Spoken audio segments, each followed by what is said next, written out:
కలిసి పాడుకుందాం, దాని గురించి తెలుసుకుందాం. దేనికంటే ముందు ఒక్కసారి ఆండాళ్ళ తల్లి ప్రణామ మంత్రంతో ఈరోజు కార్యక్రమాన్ని మొదలు పెడదాం. కర్కటే పూర్వ పల్గున్యాం తులసీ కాననోద్భవాం పాండ్యే విశ్వంభరాం గోదాం వందే శ్రీరంగనాయకి.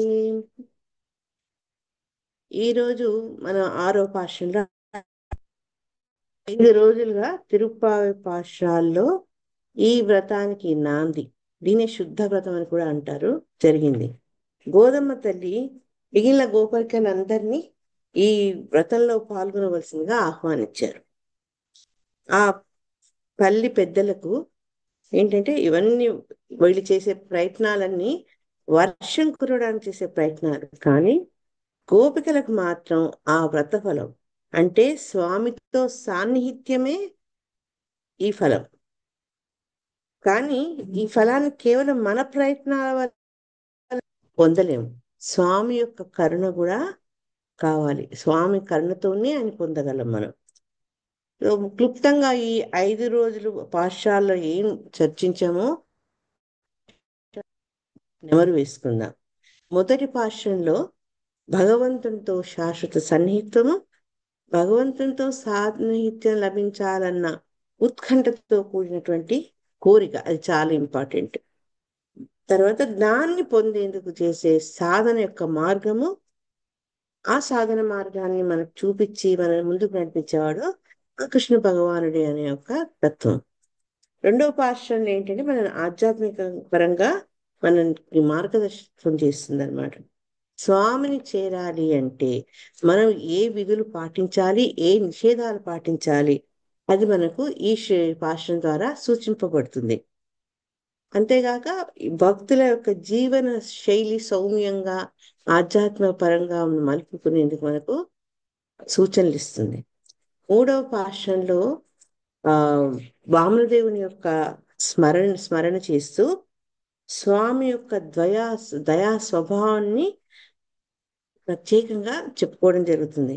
తర్వాత శుద్ధ నామ స్మరణ ఎంత ముఖ్యమో అది చెప్తూ మన భక్తి మార్గంలో ఆచార్యుల యొక్క విశిష్ట పాత్ర ఏంటి అనే దాన్ని చర్చించడం జరిగింది.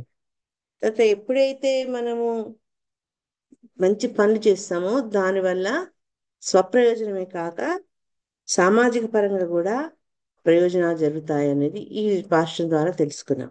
4వ భాషణలో వర్షం యొక్క ప్రాధాన్యత, తర్వాత భగవంతుడు కృష్ణ భగవానుడి యొక్క మానవీయ లక్షణాలు, తర్వాత పరిమితమైన వర్షానికి ఇంతే వర్షం కావాలి, ఎక్కువ వర్షం వస్తే మళ్ళీ తన గోష్ఠికి ఇబ్బంది కలుగుతుందని ఆండాళ్ళ తల్లి ఎంత వర్షం కావాలో అది కూడా చెప్పారనమాట. దాన్ని చెప్పుకుంటూ మళ్ళా ఈ భాషలో కూడా ఆచార్యుల యొక్క ప్రాముఖ్యతను చర్చించడం జరిగింది. తర్వాత భక్తికి మరియు వర్షానికి మధ్య నుండే సారూప్యత కూడా ఈ భాషలో చర్చించాం. అన్నిటికంటే ముఖ్యంగా ఏదైనా మనకు కావాల్సింది ఆ దైవానుగ్రహమే, అన్నిటికీ మూలమైంది దైవానుగ్రహం అనే విషయాన్ని కూడా ఆ పాఠంలో చర్చించాం. 5వ పాఠంలో కృష్ణుని యొక్క లీలాస్మరణ ప్రాముఖ్యత, ఆ లీలలు జరిగిన స్థలాలు, వాటి గురించి ఎందుకు తలుచుకోవాలనేది చెప్తూ భక్తులతో కలిసి ఆ స్వామి యొక్క కీర్తిని ఏ రకంగా పంచుకోవాలి దాన్ని చెప్పారు. అంతేకాక ఈ మనం భక్తి మార్గం అవలంబించినప్పుడు ఈ భక్తి మార్గంలో వచ్చే అవరోధాలు, అడ్డంకుల్ని గుర్తించడము, వాటిని ఏ రకంగా అధిగమించాలి, ఈ విషయాన్ని ప్రస్తావించడం జరిగింది. ఇక ఈ రోజు నుంచి అంటే 6వ పాశురం నుంచి 15వ పాశురం దాకా 10 మంది గోపికలను ఆండాళ్ళ తల్లి రోజొక గోపిక చొప్పున ఆడ మేలుకొల్పు పంచుతారన్నమాట. దీన్ని బుద్ధివ్రతం అని కూడా పెద్దలు చెప్తారని తెలుసుకుంటాం. ఈ వ్రతం మొదలు పెడదాం ఇక అని అన్న ఆండాళ్ళ తల్లితో మిగతా గోపికలు చెప్తారు, ఇంకా 10 మంది గోపికలు రాలేదమ్మా అని చెప్తారనమాట. అప్పుడు ఆమె అందరి గోపికలతో కలిసి ఈ 10 మంది గోపికల్ని ఒక్కొక్కరు మేలుకొల్పరు వాళ్ళ ఇంటికి వెళ్తారనమాట. అయితే స్వామిని మనం ఆశ్రయించాలి అంటే ఇంతకుముందు తెలుసుకున్నాం, కేవలం మన ప్రయత్నాల వల్ల మనం అన్ని పొందలేము.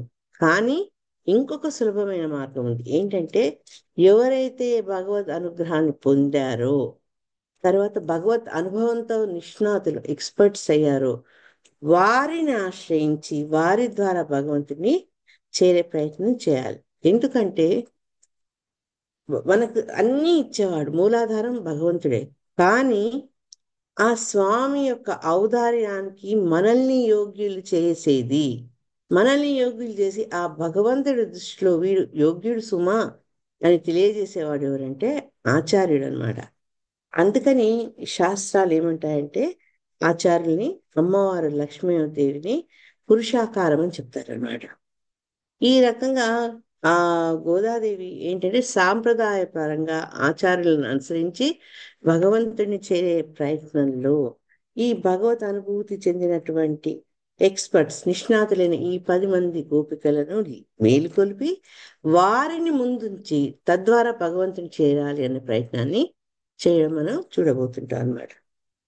అయితే మనకు సందేహం రావచ్చు, ఈ గోపికలు వాళ్ళు నిష్ణాతులని చెప్తున్నారు, భగవత్ అనుభూతి చెందిన వాళ్ళు అని చెప్తున్నారు, మరి వాళ్ళు ఏంటి నిద్రపోవడం ఏంటి అని మనకు డౌట్ రావచ్చు. ఎందుకంటే ఎప్పుడూ భగవంతుని అనుభవించాలి, భగవంతుని చేరాలన్న తాపత్రయంతో ఉన్న వాళ్ళకి అసలు నిద్ర ఎలా పడుతుంది? ఆ సందేహం మనం మనలో కలిగితే దానికి ఆచార్యం చెప్తారంటే, సామాన్యంగా మనం పడుకునే నిద్ర అది తామసిక నిద్ర, అది ఈ లౌకిక పరమైంది. కానీ ఇక్కడ ఈ యోగుల వంటి ఈ 10 మంది నిద్రించే నిద్ర ఏంటి అంటే సాత్వికమైంది, తర్వాత భగవత్ విషయానుభవాన్ని చెందుతున్నటువంటి ఒక యోగ స్థితి అన్నమాట. ఈ స్థితిని జ- భగవంతుడు స్వయంగా భగవద్గీత 2వ అధ్యాయం 69వ శ్లోకంలో యానిషా సర్వభూతానం అంటే అందరూ నిద్రించినప్పుడు యోగులు ఏ రకంగా మెలకువ అవస్థలో ఉంటారు, తర్వాత జగత్తు అంతా మేలుకొని వాళ్ళ వాళ్ళ లౌకిక కార్యాలలో మగ్నమైనప్పుడు యోగి ఎటువంటి నిద్రావస్థలో ఉంటారు అంటే సమాధి స్థితిలో ఉంటారో దాన్ని స్వామి స్వయంగా చెప్తారనమాట. ఆ భగవత అవస్థ అనే నిద్రలో రకరకాల స్టేజ్లు ఉంటాయి. అవి మనము ఈ క్రమక్రమంగా తెలుసుకుంటాం వాటి గురించి. ఈ రోజు నిద్ర లేపబడుతున్నటువంటి గోపిక యొక్క స్వభావం ఏంటంటే ఆవిడ భగవత్ విషయంలో కొంచెం కొత్తగా ప్రవేశించిందట. న్యూ ఎంట్రీ అనమాట ఆవిడది. కానీ తనకేంటంటే ఆ దివ్య అనుభూతిని 10 మందితో పంచుకోవాలి అన్న సాంప్రదాయం తెలియదు అనమాట. అంటే ఇంకా కొత్త కాబట్టి మనకు ఆ సాంప్రదాయం తెలియదు అనమాట.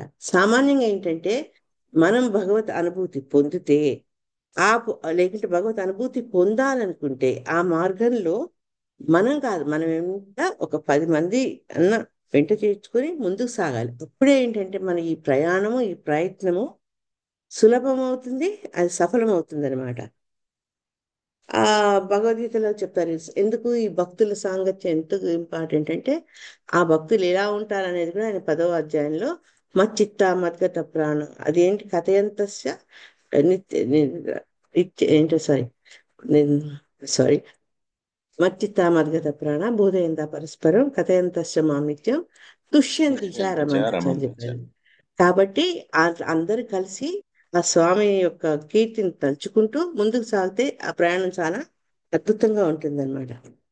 అందుకని ఏంటంటే ఈ రోజు పాశ్రంలో అమ్మవారు ఈ గోపికను నిద్రలేపుతూ అమ్మా లే తల్లి, మనందరం కలిసి స్వామిని కీర్తిద్దాము, స్వామికు నీ దర్శకత్వంతో నిన్ను ఆదర్శంగా తీసుకొని మేము ముందుకు వెళ్తాము అని చెప్తారు అనమాట. ఈరోజు పాశ్రం పెట్ట Hare Krishna. Sorry, second, 1 second. Rather cheers.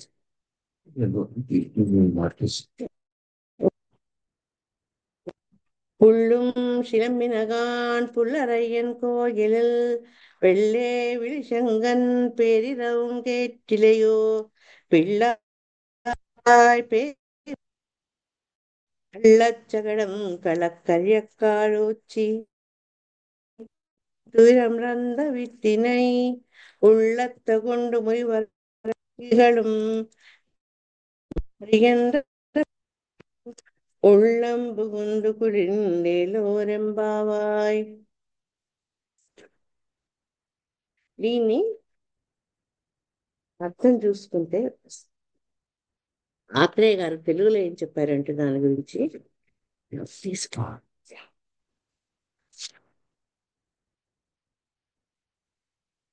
పక్షులు కూసెనులే పక్షివాహను గుడిని తెలిసంకు కొలికేక వినలేదటే బాల మేలుకొనవే పూతన స్తనముల విషమును పీల్చి కపట శకటమును కాల్చాల్చి కూల్చి పాల్కడలిలో యోగ నిద్రలో ఉన్న విష్ణుని ఉల్లమున నిలిపి మునులు యోగులు మెల్లగా లేచి హరిహరి అని పాడ హృదయములు కదలాడి ఆహ్లాదమును తేల జగతికే మంగళము కూర్చు మన శ్రీవ్రతము. ఈ రకంగా ఆండాళ్ తల్లి ఆ గోపికను లేపుతుందనమాట. లేపుతూ ఆవిడ ఏం చెప్తున్నారంటే మొట్టమొదట పుల్లుం శ్లంబినగాన్ అంటే ఆ ఆహార సంపాదన కోసము పక్షులు లేచి కలకల రవాలు చేసుకుంటూ వెళ్తున్నాయమ్మా అని చెప్తున్నారట. దెన్ పులరయ్యన్ కోయిలల్ వెళ్ళే విలిషంగన్ పేరవం కేటిలో అంటే పక్షులకు రాజైనటువంటి పక్షేంద్రుడైనటువంటి గరుత్మంతుడికి ప్రభువైన ఆ మహావిష్ణువు ఆలయంలో తెల్లని శంఖం చేసే పెద్ద ధ్వని నీకు వినపడలేదా అని అండాలి చెప్తుంది ఆ గోపికతో. పిల్లా ఎరిందిరాయి పిల్ల లేవమ్మ చాలా చనువుగా ఆప్యాయంగా పిల్లాన్ని సంబోధిస్తూ లేపుతున్నారనమాట. పేములే నంజుండు ఇక్కడ పూతన గురించి ప్రస్తావన వస్తుంది అనమాట. రాక్షసి అయిన పూతన స్తనముల నుండి విషమును పీల్చి ఆరగించిన వాడు కళ్ళచ్చగడం కళ్ళకర్య కాళ్ళు వచ్చి. ఇక్కడ శకటాసురుడు గురించి శకటాసురుడి యొక్క సందులు విడిపోయేలా కాలుతో ఒక్క తన్ను తన్ని కూల్చినవాడు వెళ్ళత్తరవిల్ తూయ మరంద విత్తినై. ఆ స్వామి ఎక్కడుంటారయ్యా అంటే పాల సముద్రంలో శేషశాయిగా యోగ నిద్రలో ఉండి ఆ యోగ నిద్ర ఉన్నప్పటికీ కూడా ఈ జగత్తు యొక్క రక్షణ గురించి ఆలోచిస్తున్నారట స్వామి. ఉళ్ళత్తుగొండు అటువంటి స్వామిని ఆ జగత్ కారకుణ్ణి తమ మనసులో ఉంచుకున్నారట, పదిలపరుచుకున్నారు. ఎవరంటే మునివరగళం యోగిగళం వెళ్ళవెడిందు. ఎవరైతే మునులు యోగులు ఆ స్వామి హృదయంలో నిలుపుకున్నారో వాళ్ళు మెల్లమెల్లగా లేచారు.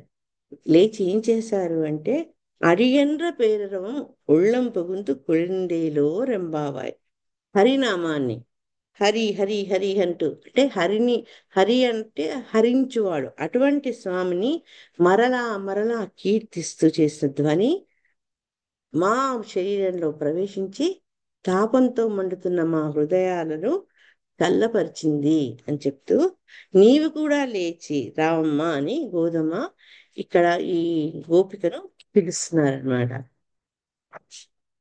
అయితే ఆచార్యులు ఈ 10 మంది గోపికల్ని నిద్రించడము వాళ్ళని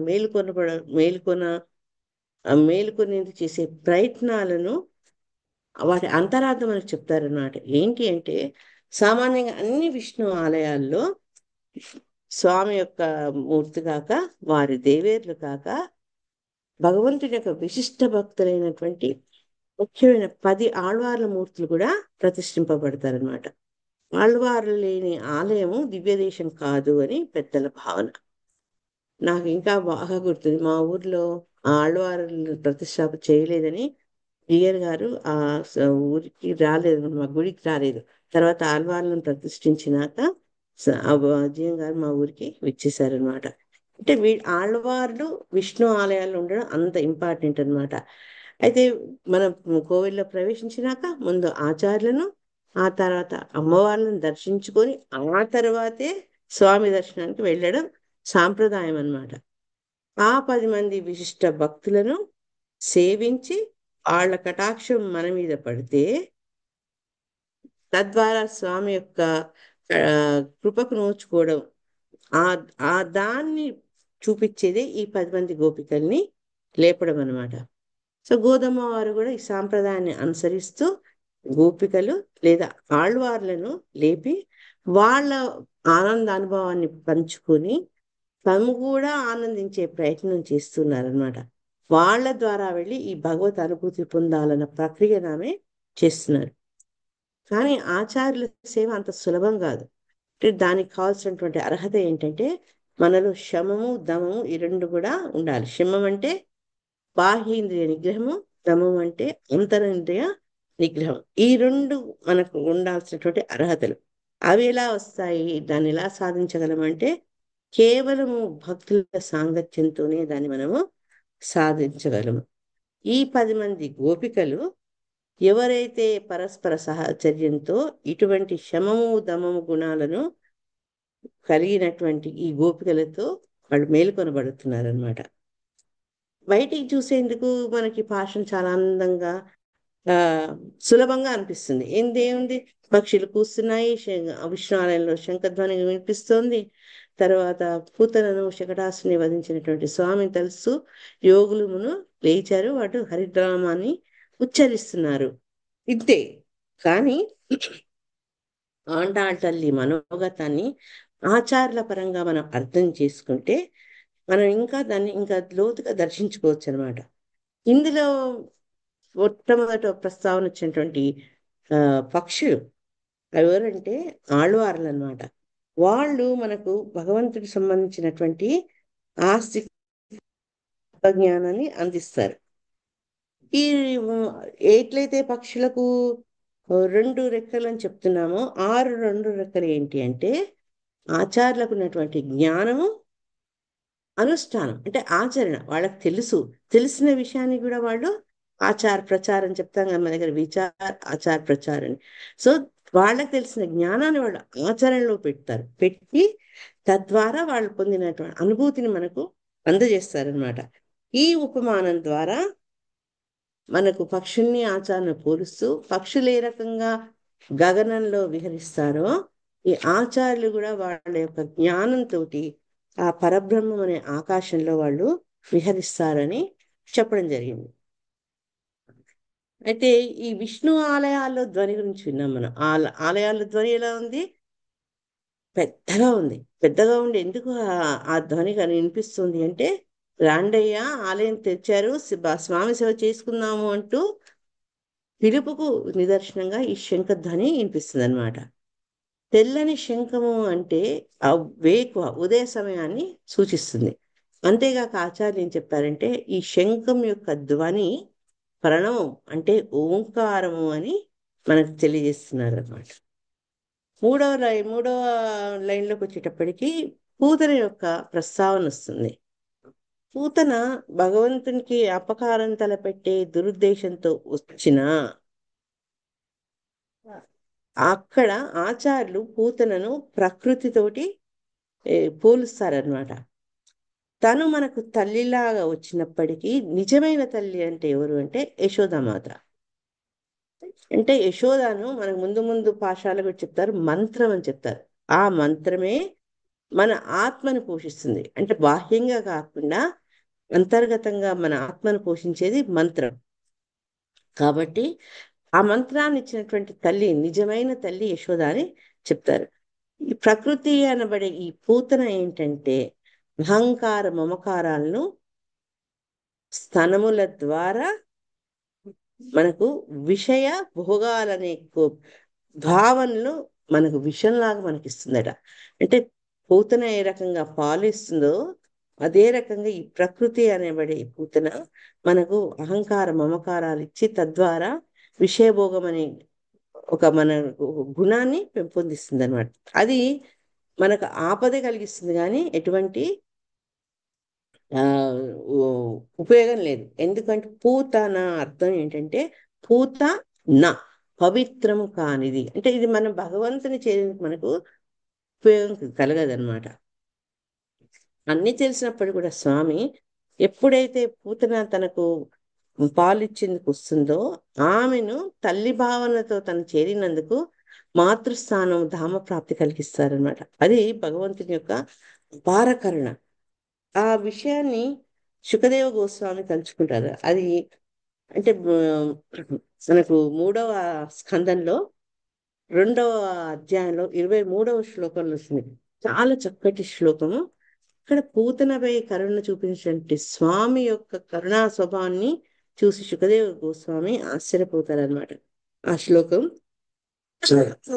అహో బకీయం స్తనకాలకూటం జిఘాంసయాపాయ దదభ్యసాత్వీ లేభే గతిం దార్శతాం తతూన్యం తం వా దయాళుం శరణం వ్రజేమ. అహో విశ్వాసహీనురాలై స్తనము నుండి భయంకరమగు విషము త్రాపుటకు సిద్ధపడినప్పటికీ రాక్షసి పూతనకు తల్లి స్థానాన్ని ఎవరు యోసిగారు? అట్టివానికి మించిన దయాపూర్ణుడు వేరొకరు లేరు. నేను ఎవరిని ఆశ్రయించగలను అంటే భగవంతుడి అంత దయాపూర్ణుడు ఇంకోరు లేరు, కాబట్టి ఆ భగవంతుడిని ఆశ్రయిస్తానని శుకదేవ్ గోస్వామి చెప్తారు. అంతేగాక రామాయణంలో కూడా ఎప్పుడైతే యుద్ధ సమయంలో విభీషణుడు ఆశ్రయించేందుకు వస్తారో అందరూ వారిస్తారనమాట.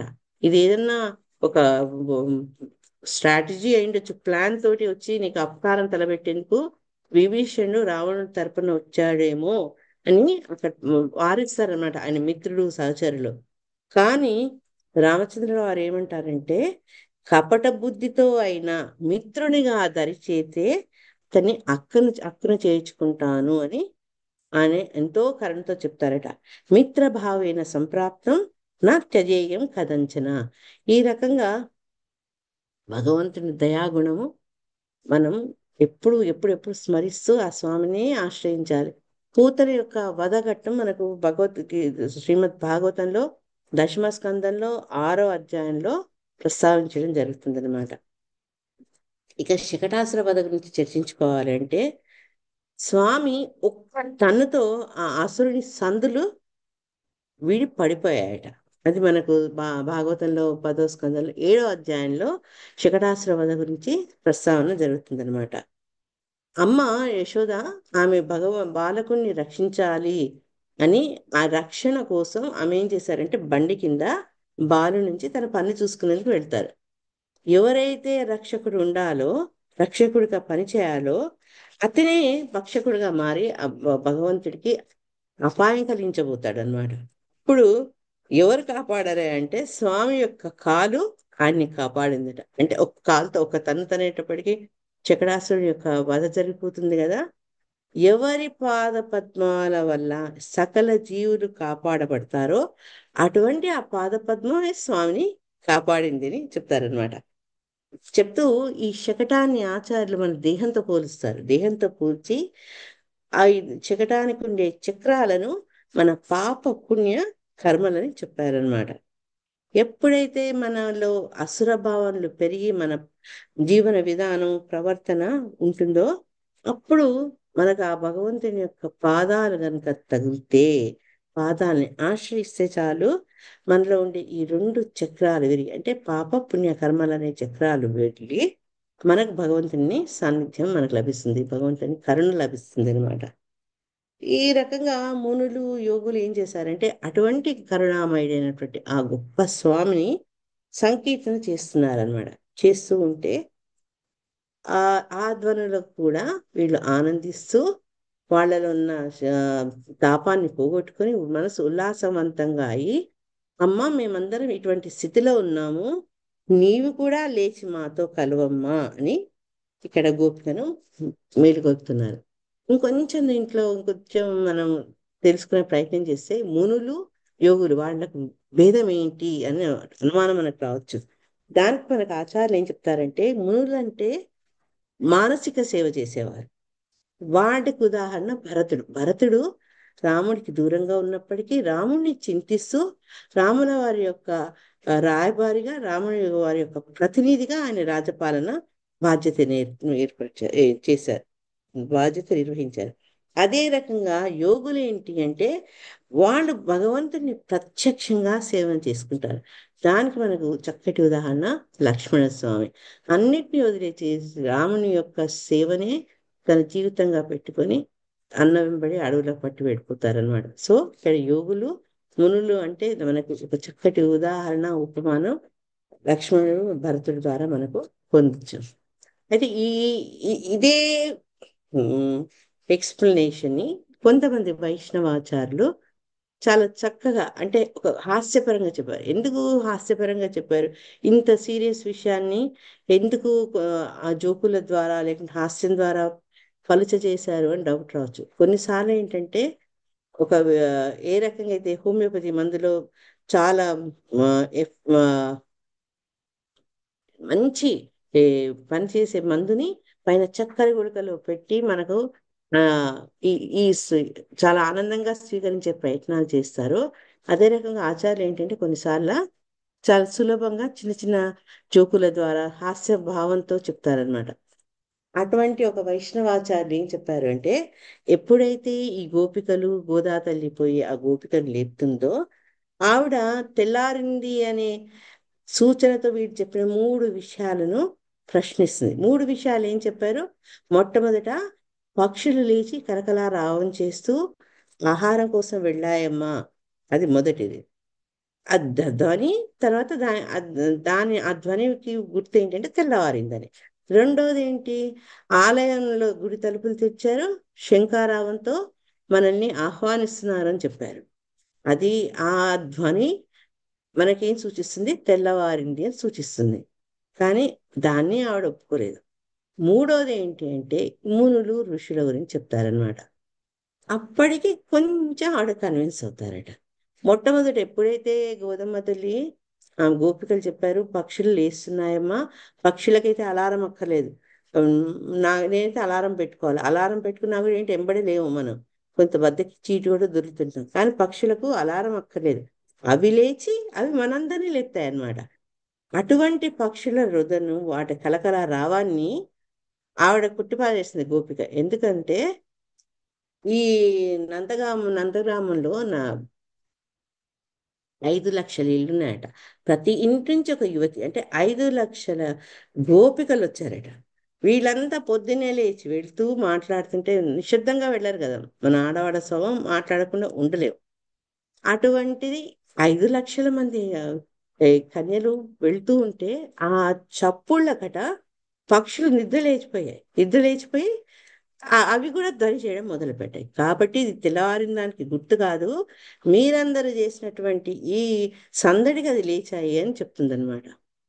సరేనమ్మా, ఆ మాట ఓకే, అది మేము ఆ, దాని సంగతి వదిలేసి, మరి విష్ణు ఆలయాల్లో ఈ శంఖద్రావం శంఖ ధ్వనిని ఏమంటావు అని అంటారు అనమాట వాళ్ళు. అంటే ఏం లేదు, ఈ రోజుల్లో గుడికి వచ్చే వాళ్ళు ఎక్కువ ఉన్నారు అని చెప్పి ఇక్కడ అర్చకులు గుడి ద్వారాలు తొందరగా తీశారు. వాడు ఉదయించేదాకా సూర్యోదయం జరిగేదాకా వాళ్ళు ఆగలేదు. చాలా తొందరగా తలుపులు తీసేశారు. కాబట్టి నేను తెల్లవారింది నేను ఏ రకంగా విశ్వసించాలి అంటుంది కదా. మనందరికీ తెలిసిందే, మన తిరుపతి వెంకన్నను పడుకుని తలుపులు మూస్తాం, మళ్ళీ వెంటనే ఆయనకు తలుపులు తీసి సుప్రభాతాలు అర్చనలు అవన్నీ చేస్తూ ఆయన్ని పడుకొని, అదే రకంగా అక్కడున్న రేపలలో ఉన్న అర్చకులు కూడా ఆ గుడిని త్వరగా తీశారట భక్తుల కోసం. అందుకని ఆ శంఖధ్వని అది పూజలు మొదలవుతున్న సూచనే గాని ఉదయం అవుతున్నందుకు సూచన కాదు అని చెప్పారట.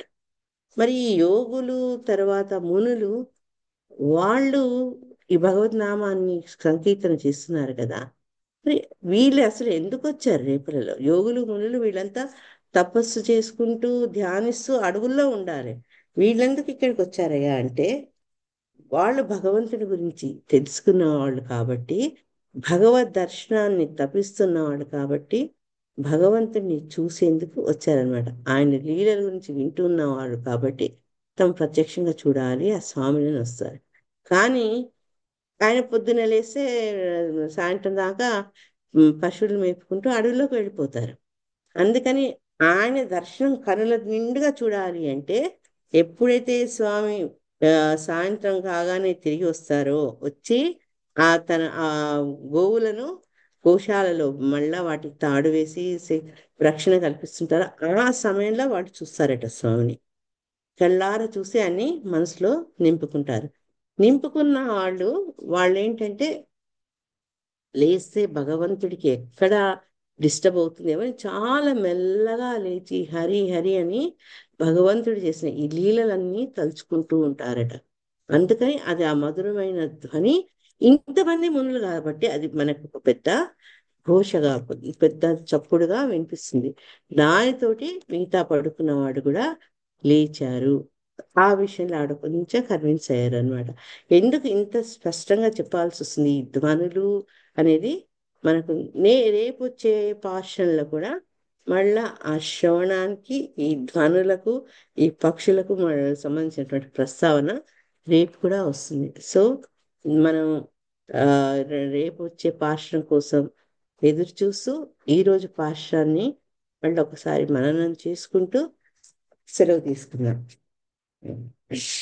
புள்ளும் சிலம்பினகான் புள்ளரையன் கோயிலில் வெள்ளை விழிசங்கன் பேரவங்கேட்டிலையோ பிள்ளா எந்திராய் பேமிலை நஞ்சுண்டு கள்ளச்சகடம் களக்கரிய காளோச்சி வெள்ளத்தரவில் துயரமர்ந்த வித்தினை உள்ளத்து கொண்டு முனிவர்களும் யோகிகளும் வெள்ளவெறிந்து அறியன்ற பேரவம் உள்ளும் புகுந்து கொழிந்தேலோரெம்பாவாய் ఆండాళ్ తిరుమలే శరణం. హరే కృష్ణ. దసరాని మాతాజీ టైం ఉందా? ఉంది మాతాజీ, 5 minutes ఉంది. ఓకే మాతాజీ, ఎవరన్నా ఏదన్నా సందేహం కానీ ఏదన్నా అభిప్రాయాలు వ్యక్తపరిచేందుకు మనకు 5 నిమిషాలు ముందుగా ఆపేసా నేను. ఇక ముందు ప్రభు అదే ఏమైనా పని ప్రశ్నలు కవర్ చేస్తారేమో ప్రభు. కానీ ఆఫీస్ పని చేసుకుంటున్నారు. అవునా? Okay okay. Mataji Hare Hare Krishna. Rasikananda Mataji yes Prabhu. Hare Krishna. చాలా అద్భుతంగా చెప్పారు మాతాజీ. హరే కృష్ణ. నాకు చాలా రోజులుగా ఒక డౌట్ ఉండింది మాతాజీ, మునులు ఋషుల గురించి. అది చాలా అద్భుతంగా మీరు చెప్పారు. మునులు అంటే మానసికంగా సేవ చేసుకునే వాళ్ళు అని. నాకు ఇందులో ఒక చిన్న డౌట్ మాతాజీ. ఇప్పుడు పురోహితులు ఉంటారు, దేవాలయంలో పూజలు చేసుకునే వాళ్ళు, వాళ్ళు ఏమి తెగ చెందిన వాళ్ళు, అదే విధంగా మునులు ఋషులు ఇద్దరు కూడా వనంలో సేవ చేసుకుంటారు కదా. మరి వాళ్ళని మనము ఏ విధంగా డిఫరెన్షియేట్ చేసుకోవాలి మాతాజీ? అంటే వాళ్ళు మునులు యోగులు వాళ్ళు వనాల్లోనే ఉండాలని లేదు. మునులైతే సామాన్యంగా అందరికీ తెలుసు వనాల నుండి భగవంతుని ధ్యానిస్తుంటారని. యోగులు వాళ్ళు మన మానవ నార్మల్ మానవ ఆ, ఏమంటారు వాళ్ళ జనాలతో కూడా కలిసి ఉండొచ్చు. అటువంటి ఆ యోగ్యత కలిగిన యోగులు ఏంటంటే వాళ్ళు మన జనస్రావంలో ఉన్నప్పటికీ కూడా వాళ్ళు భగవంతుడి సేవకే వాళ్ళు ప్రాముఖ్యత ఇస్తారు. దానికోసమే వాళ్ళ జీవనాన్ని గడుపుతారు అనమాట. మునులు వాటికి దూరంగా ఉండి భగవద్ ధ్యానంలోనే ఉంటారు వాళ్ళు. వీళ్ళు ఏంటంటే మామూలు జన ప్రవాహంతో ఉండి కూడా భగవంతున్నే సేవిస్తూ ఉంటారు. అది నాకు తెలిసినంత మటుకు అది ప్రభు. ఏంటండి? అబ్బా హరే కృష్ణ. ప్రభు అంటున్నారు నిన్న కొన్ని తప్పులు చేశారట, ఆ తప్పులు క్షమించమంటున్నారు. ఇలా. హరే హరే హరే కృష్ణ. అప్పుడు ఆళ్వార్లు మనకి యోగులు అవుతారు కదా Mataji? Yes Prabhu. Ya thank you Mataji, చాలా బాగా చెప్పారు. అవుతారు. వాళ్ళు మనకు ఆచారులు అవుతారు. అందుకే వాళ్ళు భగవత్ జ్ఞానాన్ని వాళ్ళు అనుభవించి ఆ అనుభవాన్ని వాళ్ళు ఈ దివ్య ప్రబంధం రూపంలో వాళ్ళ బోధన ద్వారా మనకు అందించారనమాట. మీరు రాండి వచ్చి చెప్పు. హరే కృష్ణ. హరే కృష్ణ ప్రభు, రాండి ఒక నిమిషం ప్రభు మాట్లాడు. మీరేం తప్పులు చేయలేదు ప్రభు, మీరెందుకు ఊరికే అట్లాగా? కాదు కాదు మాయానికి అరే నేను తప్పెట్లా చేశాను ఒకటే బాధపడిపోతున్నాను. నేను అయ్యో, ఏం పర్వాలేదు. మేము మాయలాగే అర్థం చేసుకున్నాం. అదే అంటే తెలుగులో మాయావేనండి, అందుకని మాయా అన్నారు. బట్ హీ ఫెల్ట్ బ్యాడ్ జరిగింది. ఎన్ని వైష్ణవుల్లో ఒకళ్ళకొకళ్ళు మనం సహకరించుకుంటూ ఒకళ్ళొకళ్ళు మన్నించుకుంటూ ముందుకు వెళ్తాం. అదే కదా గోష్ఠి అర్థం. అందరూ ఎక్స్పర్ట్స్ కాదు, అందరూ పర్ఫెక్ట్ కాదు. హరే కృష్ణ. ఓకే మాతాజీ, నేను భయానికి కూడా తొందర ముగిస్తా ఇప్పుడు. అవును మాతాజీ. ఆ, అంటే ప్రభు బిజీగా ఉన్నా. ఇంకెవరైనా ఏమైనా యాడ్ చేస్తారు? ధర్మరాజు ప్రభు ఓకే ఉంటే ఇంకా మాతాజీ, కంప్లీట్ కావాలి. యా హరే కృష్ణ. ఓకే మాతాజీ, అందరికీ థ్యాంక్ యూ. మన రేవతి గోపి మాతాజీకి అంతే ఇంట్రడక్షన్స్ ఏవి చెప్పట్లేదు, ఎందుకంటే మాతాజీ ప్రభుజీ అందరూ మనకు తెలుసు కాబట్టి మళ్ళీ అదొక 2 నిమిషం టైం వేస్ట్ అవుతుంది అనేసి క్లాస్ ఇంపార్టెంట్ అని అది ఈసారి ఇంట్రడక్షన్ పెట్టుకోలేదు. హరే కృష్ణ. థ్యాంక్ యూ మాతాజీస్ అందరూ.